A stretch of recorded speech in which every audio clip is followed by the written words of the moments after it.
ఈరోజు మేము చిలుకూరు బాలాజీ టెంపుల్కి గరుడ ప్రసాదం తీసుకోవడానికి వెళ్ళాము.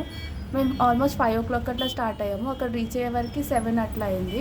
మేము ఏమనుకున్నామంటే 8 వరకు ప్రసాదం ఇస్తారు కదా, సో 8 లోపల అక్కడ రీచ్ అవుదామని చెప్పి తొందర స్టార్ట్ అయ్యాము. కానీ అక్కడ ట్రాఫిక్ అయితే చాలా ఉంది.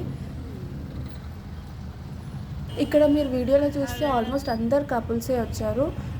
చాలామంది అంటే కపుల్స్ మాత్రమే వచ్చినారు. అంటే చాలామంది పిల్లల కోసం ఎంతమంది వెయిట్ చేస్తున్నారో ఈ వీడియో చూస్తే మనకు అర్థమవుతుంది.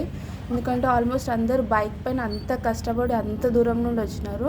అండ్ కొంతమంది అయితే కార్స్లో కూడా వచ్చారు. కానీ వాళ్ళంతా అసలు ఎక్కడి నుండి వస్తున్నారో కూడా తెలియదు, అంత జనాలు వచ్చినారు.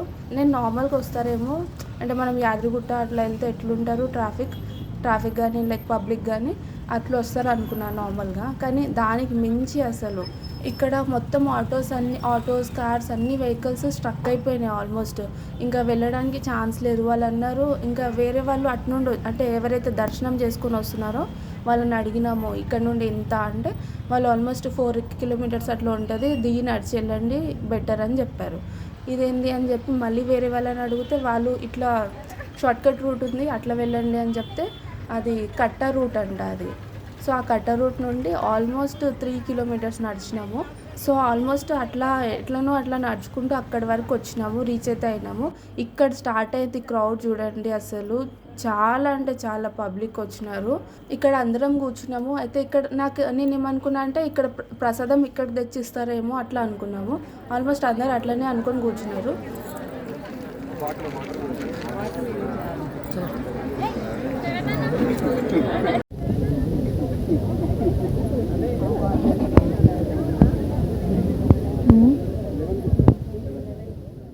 ఒక ఆయన వచ్చి ఇక్కడ ఇవ్వట్లేరు అక్కడ సైడ్ ఇస్తున్నారు అంటే అందరు ఇంకా లేచి ఉరుకుడు తోసుకోవడం ఉరకడము. అసలు కొంచెం కూడా పడితే కూడా ఎవరు లేపేటట్లేరు, మొత్తం ఉరుకుడు.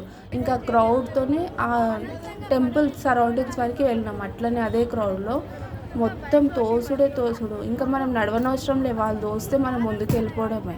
సో అక్కడ చూడండి మీరైతే క్లిప్లో ఎంత క్రౌడ్ ఉన్నారంటే అంత క్రౌడ్ ఉన్నారు. ఇక్కడ క్రౌడ్ చూడండి, ఇది టెంపుల్ బ్యాక్ సైడ్ అనమాట. అయితే ఆ గోడలు ఎక్కేస్తున్నారు మొత్తం. సో క్రౌడ్ని కంట్రోల్ చేయడం అయితే చాలా కష్టమైంది. ఎవ్వరు కూడా లైన్స్లో నించోట్లేరు, మొత్తం తోసుకుంటూ పోతున్నారు. ఎక్కడ ప్రసాదం ఇస్తున్నారు అంటే అటు ఉరుకుతున్నారు, ఇటు ఇస్తున్నారు అంటే ఇటు ఉరుకుతున్నారు, అటు ఇస్తున్నారు అంటే అటు ఉరుకుతున్నారు. కానీ ఎక్కడ కూడా కరెక్ట్గా నించోట్లేరు. పాపం జనాలు అయితే మస్తు అంటే అది కూడా ఫాస్టింగ్ ఉండి అంతసేపు వరకు చాలామంది పడిపోయారు తెలుసా. ఒక ఆంటీ అయితే ఫిక్స్ వచ్చి పడిపోయింది, ఆమెను పట్టుకునే వాళ్ళే అంతగానం క్రౌడ్ అయిపోయింది. అండ్ ఇది బ్యాక్ సైడ్ ఇస్తున్నారని చెప్పారు. అక్కడ ఆల్మోస్ట్ ఒక 2 hours వరకు వెయిట్ చేసినాము. ఆ క్రౌడ్ చూసి నాకు వెళ్ళాలంటే భయమైంది, అంత అరుస్తున్నారు, చాలా అంటే చాలా అరుస్తున్నారు. అక్కడ అసలు ఏమైందో తెలుస్తలేదు, అట్లా అరుచుకుంటున్నారు. ఈ క్రౌడ్లో నించొని దాహం వేసింది చాలా. సో వాటర్ తాగుదామని చెప్పి షాప్కి వెళ్తే వాటర్ లేవని చెప్పారు. పోనీ ఐస్ క్రీమ్ అన్న ఉంటే ఐస్ క్రీమ్ అన్న ఇవ్వమంటే ఐస్ క్రీమ్ కూడా లేదు, అన్నీ అవుట్ ఆఫ్ స్టాక్ అని చెప్పారు. సో లైన్లో నించొని చాలాసేపు స్ట్రగుల్ అయ్యాక మళ్ళీ అక్కడ అంటే ఎంట్రీ గేట్లో ఇస్తలేరు, మళ్ళీ ఎగ్జిట్ గేట్లో ఇస్తున్నారంటే మళ్ళీ అక్కడికి వెళ్ళినాము. అక్కడ కొంచెం క్రౌడ్ తగ్గింది, మరీ అంత కాదు. కానీ మేము డోర్ సైడ్ నుండి వెళ్ళినాం అనమాట. సో అక్కడ కొంచెం క్రౌడ్ తగ్గింది. కానీ ఆల్మోస్ట్ 1 hour వెయిట్ చేసినాం. 1 hour వెయిట్ చేసినాక క్రౌడ్ తోస్తే ముందుకు పోయి పడాలి అట్లున్నారు. కానీ అట్ లాస్ట్ నేనైతే లోపలికి వెళ్ళిన ప్రసాదం అయితే తీసుకున్నాను. అట్ లాస్ట్ నాకు ప్రసాదం అయితే దొరికింది. అయితే అది నోట్లో పెట్టేసుకొని మళ్ళీ వెళ్ళినా అనమాట. అయితే ఆల్రెడీ నోట్లో పెట్టుకొని మళ్ళీ అడుగుతున్నావు ఏందమ్మా పో అని చెప్పి ఇంకా వాళ్ళు పంపించేసినారు అక్కడికి వెళ్ళి. సో బయటకి అయితే వచ్చేసినాం. అప్పుడు నాకు అంటే ఆంటీ చెప్పిందనమాట, లైన్లో నిలిచినప్పుడు ఒక్క మెతుకు దొరికినా చాలమ్మా అంటే అర్థం చేసుకోవచ్చు మనం ఆ ప్రసాదం పైన ఎంత నమ్మకం ఉందో, పిల్లల కోసం ఎంత వెయిట్ చేస్తున్నారో మనం అర్థం చేసుకోవచ్చు. సో మొత్తానికైతే చాలా కష్టపడి ప్రసాదం తీసుకొని వచ్చేసాము.